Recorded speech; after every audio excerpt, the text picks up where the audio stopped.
Hi guys, welcome back to my channel. My name is Roxana and I am the person behind Soil and Margaritas. If you are new here, basically this channel is all about the things that I am doing regarding my garden, growing flowers, growing vegetables, even a few houseplants. So if you like plants in general, then you are in the right place. Today I am going to be sharing with you a few things regarding seed storage, how I organize them, when do I start them, how do I know when to start them, all of that good stuff. I did a few videos last year, so if you want to check those, I will put the link in the description, but if not, you can just watch this one. Some things have changed from last year, some others remain the same, so I hope that you enjoy it and maybe you get inspired to do your own thing at home. So I got a few more seeds in the mail. I put an order for the first time with this company, Pine Tree. I think their website it's not Pine Tree, but if you Google Pine Tree seeds, you will find it. It's Super Seeds, superseeds.com. I put a post on Instagram the other day asking people, my followers, asking people to recommend some new seed companies to me, you know, maybe to see if they have any other seeds that maybe the ones that I'm currently looking don't have. So a lot of people mention Pine Tree garden seeds. So I went and I looked for a few things and I found, actually I found a lot of things. I found a bunch of coleus. I'm not gonna show you what I got, but I got some coleus, I got some geraniums. Actually, I have been looking for geraniums and I found two, or actually I just found one, but I got these really good color ones. Hopefully they stay close to the colors that I saw on their website, and I'm excited to try them. And actually these are the ones that I'm going to start in the next video. So I cannot wait to start this, and I got a bunch of coleus. I got different varieties this time. But first, let me show you how I am going to be storing all of these seeds that I keep collecting year after year. You probably already saw this in many people's seed collections. Okay, these are my flowers. All right. So this is my third year studying plants from seeds, vegetables and flowers. So the first year that I started collecting seeds, or that I started buying seeds in order to start them inside, I decided to go with one of these guys, photo storage. They have inserts that are like 4x6. I find that the 5x7 ones are a little way just too big. So the 4x6 are perfect because I can use, I can feed the packages that, you know, like the companies send really easily in the 4x6. They lock themselves in place and I can just stack them here. I believe I get about 16 inserts here, and it has extra protection and it works really great for me. The second year I added a second one because I was running out of space, and this year being the third year that I am studying seeds indoors, I just grab a couple more because I wanted to organize them differently. Let me show you how I'm doing that. There are a lot of ways to do this, and everybody does it differently depending on how you like to, you know, do your seeds, how your mind works. I feel like a lot of people use this way of storage for their seeds, but a lot of people separate them, organize them in a different way. So my way, the way that it works for me is this. I have 2 containers for vegetables, and then I have 2 containers for flowers. And this second one, the second one for flowers is not quite even full. I think I only have like 4 of the little inserts. They're full. But I basically have them, you know, by vegetable. I have 2 containers for beans. I have one for pumpkins, cucumbers, radishes, and bok choy. Have one, or sharing one container because I don't have that many of, you know, radishes or bok choys to make only one container. Okra and loofah, I'm hoping to start them this year for the first time. I don't know if I'm going to do those yet. I have one for lettuce. I have 5 of them for tomatoes. I love tomatoes, and if you have been here for a while, you know that I just get a bunch of plants. I think last year I did 43 plants total in raised beds and in containers. So I have plenty of tomato seeds. I have them labeled tomato 1, 2, 3, 4, 5, and I just, I just go to town. I love using this way for organizing the seeds because it helps me. I know a lot of people use one container for their cool crops, their warm crops, or use their flowers. So there is really no right or wrong way to do that, to organize the seeds. Just however you need to organize them that it makes sense for you, for your garden, that's the way that you should do it. I decided to get like this cute, I don't have it here with me, the label. I have a label here. Label machine that I use to label all of the containers. I could just use a Sharpie. I don't have to go, all of this extra, but it works for me. It works for what I'm using. And I have a lot of other containers here that are just like miscellaneous because I have a package of one of something, 2 packages of other that just don't deserve a label, so I just put like a bunch of those in little containers that are just kind of miscellaneous. So it's easier for me, and what I like as well is that if I am going out there and let's say that I'm going to be planting lettuce straight into the garden, then I can just grab this little guy here, take it outside, and then I just go with my seeds. I have a lot of lettuce seeds. I order a lot of my seeds from Baker Creeks, and they send me free seeds of something, and I keep finding that lettuce is something that they like to send for free. So I have a lot of lettuce, lots of lettuce. So I just like to keep things organized this way because they make sense for me. I know I said that already like 4 times, but it really is true. Organize them in a way that makes sense for you. The flowers here that I have, again, I have this one guy here that it just makes sense for me. I have Dusty Miller and Eucalyptus here. I have Salvia. I have 3 of them here. I have lace flower, mint, and verbena that I have here. So, and again, just like the vegetables, I have a lot of single containers that are miscellaneous because again, I don't have enough of the one type of flower to make it work for one container.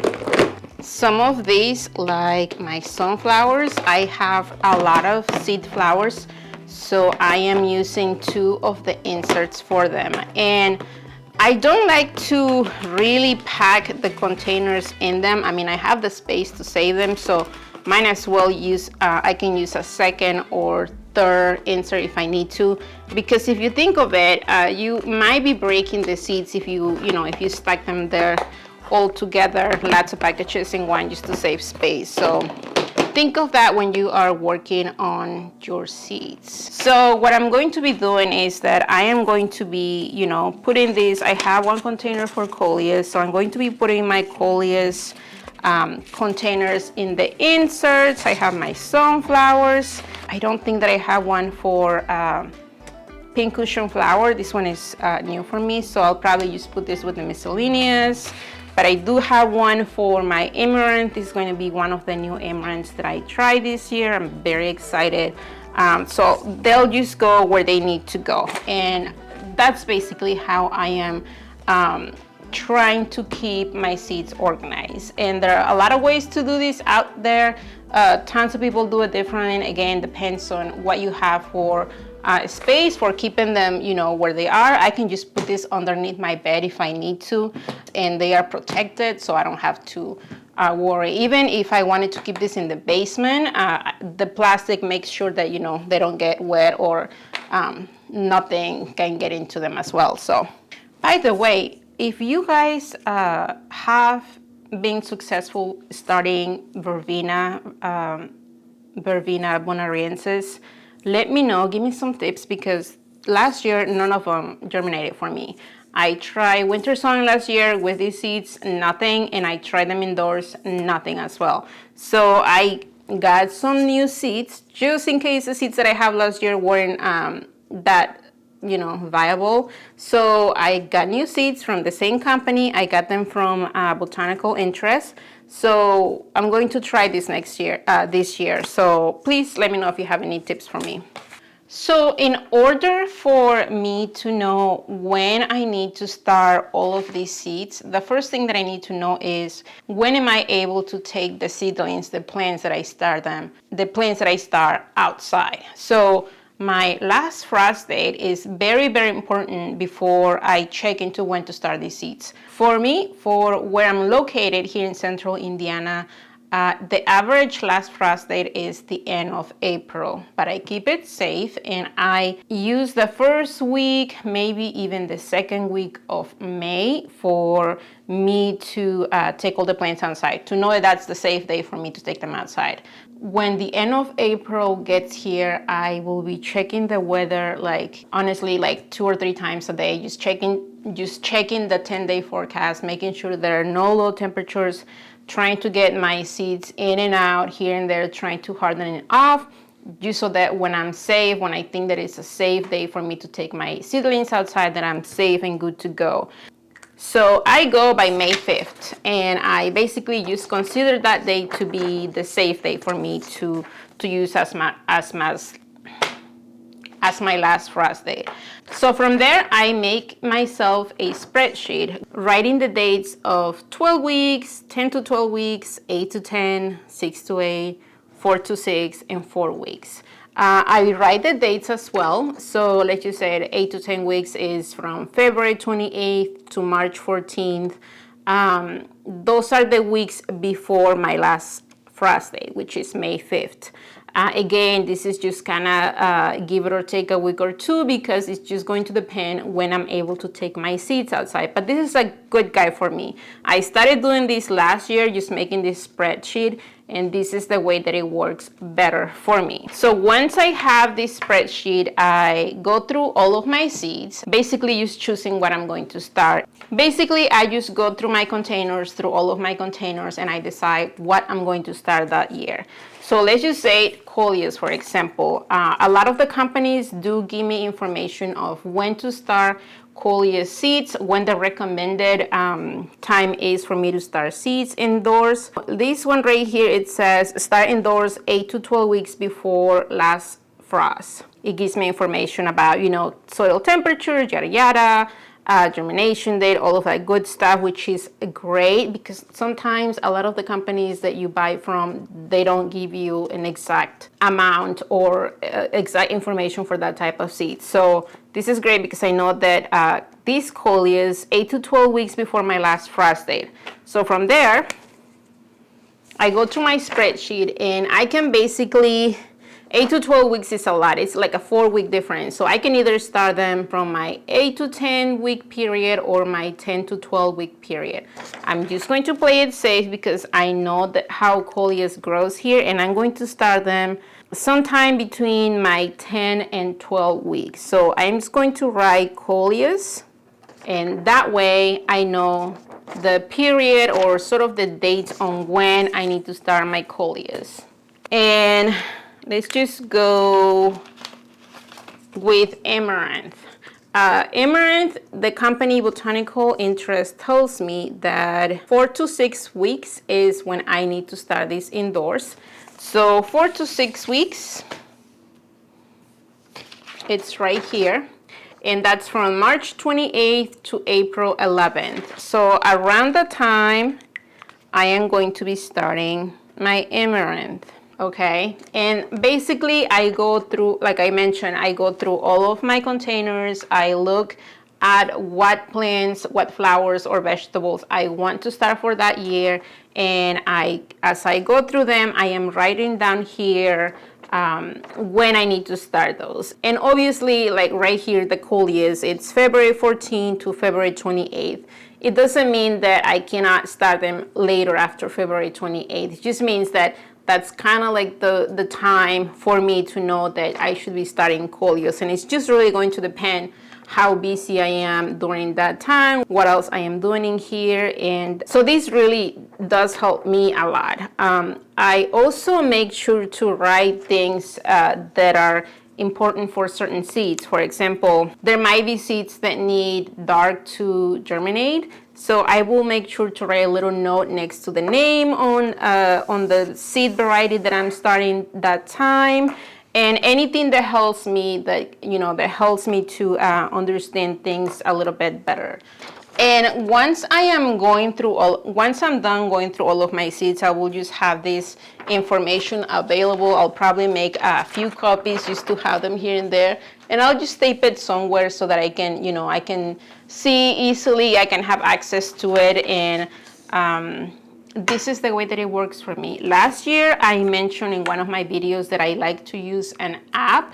There is an app, Day One, I believe, and that app, the second year that I started Seeds Indoors, it helped me a lot because it was a way for me to document, like with pictures and with videos, how I did things with seeds and all of that. But last year I did not do it because I did a lot of videos on YouTube when I started seeds, when I was potting up certain things, and I did a lot of seedling updates, which I make sure to say I started these seeds on this date and this is how they're doing, yada yada. So right now I'm just going through all of those videos because it helps me to remember, make sure that the coleus, they go out gently, or make sure to start, I don't know, sunflowers, or certain things that I will tell myself or that I will share with you guys on the videos. But it also helps me now to keep track of everything that I did from last year. So YouTube has certainly been a great way for me to document all of that stuff that I did last year, and that's basically my own personal way of collecting the things that I did last year. So this way, it's the best way that works for me, in my opinion. If you are not sure when your last frost date is, go ahead and Google last frost date for your city. Sometimes a lot of websites just ask for your zip code to give you that information, but then again, if it tells you that April 1st is your last frost date, maybe you want to give it a week or even 2 weeks after that, just to make sure, just to know that you have a really nice cushion there before you start your seeds too early indoors. And some of you have asked me, what are your favorite places to buy seeds? I am kind of all over the place, and it's just going to depend on what seeds some of them have versus others. I have been a follower of Baker Creek since my first year, mainly because I follow Jessica from Roots and Refuge, and when I was ready to start my vegetable garden, I went with her because she had a great collection of tomato videos, and I did my list from her, and she bought a lot of seeds from Baker Creek, so I went with them. I have great results with the quality of the seeds that they provide, so I feel like I'm always going to be with them. But sometimes I don't carry some flowers that I also would like to try, and that's why I have been going with other companies for that. And then I find other seeds, and it's a never-ending addiction. It's a never-ending cycle of buying seeds. So I also like to buy from Johnny's and Botanical Interests, Park Seed. I actually have two companies new for me this year. I have Outside Pride and Pine Tree Seeds. So check them out. I'm going to have all of that information here on the screen for you, for all of the companies that I trust, that I have been buying seeds from in the last 3 years. It's just going to depend on what kind of seeds you're looking for. If you like heirlooms versus hybrids, or more flowers versus more vegetables, just do your own research and see which companies you like better. So that's it for this video, you guys. I think that I covered everything that I wanted to cover. I hope that you guys are not tired about hearing from seed starting, because we are just getting started. I haven't even started the process. So if you are new here, let me know in this video. Let me know if you are starting any new seeds this year and what you're doing. And if you are coming back, thank you for being here again. And I will see you until the next video.